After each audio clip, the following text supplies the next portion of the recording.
In-demand mezzo-sopranos of her generation, Joyce Di Donato has won countless awards as well as the admiration of opera critics and fans. You may remember we spoke to Joyce last year after she broke her leg on stage at the Royal Opera House, but determinedly continued with her performance. This week Joyce is back there where she stars in a new production of the French opera Cendrillon or Cinderella. Before we speak to her, here's Joyce at the dress rehearsal.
Now, Joyce, you do not have to know an awful lot about opera to work out that those are two women singing together. You and Prince Charming, and Prince Charming is clearly not a man.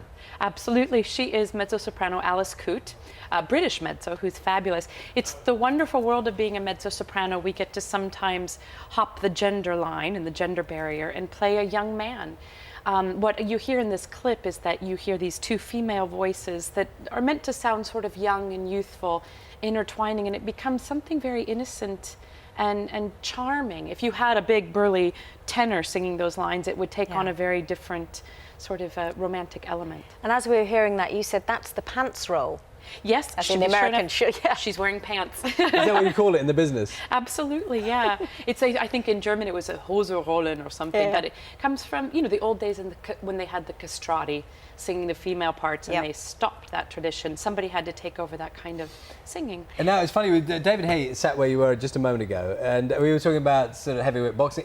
Are there any parallels? I mean, if, for example, when you're on stage with you know, an artist, is there an element of trying to outdo the other at all? Does that ever happen? Is that very unprofessional? No. I think it is. You know, it's a funny thing. We have to dance together on the stage. You know, that, for example, in that duet, we have to be in unison in the voices, and it has to be good. But at the same time, it's a competitive thing in that you come out and this singer had a really good aria, so you think, whew, okay, I've got to make sure my game is on so that I don't fall down in my case. So there's a friendly competitiveness that everybody's hopefully inspiring each other to do their best. Talking about falling down, you broke your leg and then went back on to sing. I did. In crutches, and then finished the season in a wheelchair. I did. So that really is the embodiment of the show must go on. Did you not think at any stage, the pain is too much? Do you know, that's funny. As my memory of it is that I didn't. It was simply becoming a matter of how do I navigate through this, because the show does go on, and it just was never really an option for me. I will say adrenaline is an amazing thing, because I think the pain was, I was aware of it less than if I had been under normal circumstances. Has it set a precedent? I mean, can you now tell them you can sit down a bit more often? Because was the voice as good? I mean, could you sing as well, sat down, as you could? I did, yeah. I was okay with the voice. You know, I adjusted the wheelchair in the way that I needed to. When I was on crutches, that was a bit more difficult. But I'm a bit more choosy about the footwear that I wear now. I have to wear a glass slipper as Cinderella, so I don't have much choice there, but yeah. Tell us about the role of mezzo-soprano, because you can take on very, very big characters, can't you? I love being a mezzo. You know, I get to go from, in this case, I'm a princess, but earlier at the Barbican, I was singing Ariodante, which is a heroic prince who's on the verge of suicide and then comes back. I get to play sort of crazy women who kill their husbands. I get to play, you know, temperamental teenage girls. I get a real wide range of repertoire, and I love that. I never get bored. I'm always challenged. I'm always learning. So there are more characters to play as a mezzo than there is in the soprano. I think there's a much wider variety, partly because we get this pants roll world. So I get to play Romeo, for example, and the sopranos are always stuck doing Juliet. So I have a huge swath of colors that I get to do. What I want to know is whatever happened to the opera diva? Because all the opera singers I've met have been delightful, absolutely charming. Really? Well, they are when they're sitting here. Flash of steel there. Are you all just very good at PR now, and behind the scenes you are still the kind of these incredible, I say monsters, but you know that we hear all these stories about people being horrendous. And is that all myth? No. It's not myth. I think there were... Tell us a story then. Tell us one. Oh, there's a very famous story. Beverly Sills, the great American soprano, was at La Scala, and I believe it was her debut. And she was talking about she didn't like her costume, and they said no. She was nobody at that time, so she didn't have any clout to change the costume. And before she went on stage, she cut the costume in two and said, "Find me a new one." Scissors actually cut the costume. What did they do?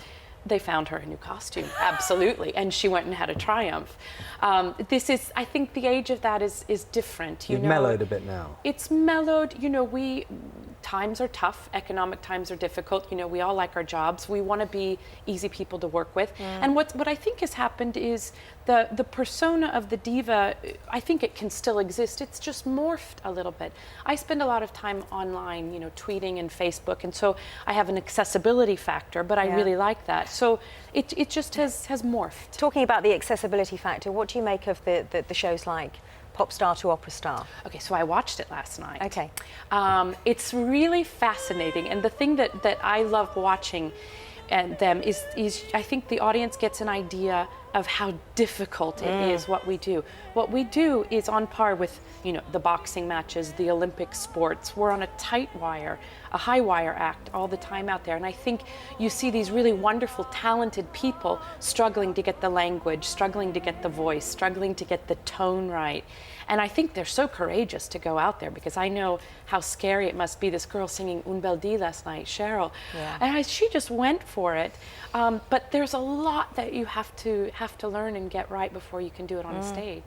Lovely to see you here today. As soon as you walk off, you're going to throw off a great big hissy fit, aren't you? Absolutely. There was no champagne in my dressing room. You got a dressing room? Yeah, there we go. Joyce Giordanato, thank you very much for being here this morning. Nice to see you. Sabrina opens at the Royal Opera House tomorrow night, runs until the 16th of July. On Wednesday, it's been shown on 12 big screens across the UK. Details on the Breakfast website. And Joyce's Joyce, album. It's called Divo, and it's out now. That's it for us for this morning. We'll see you at 6.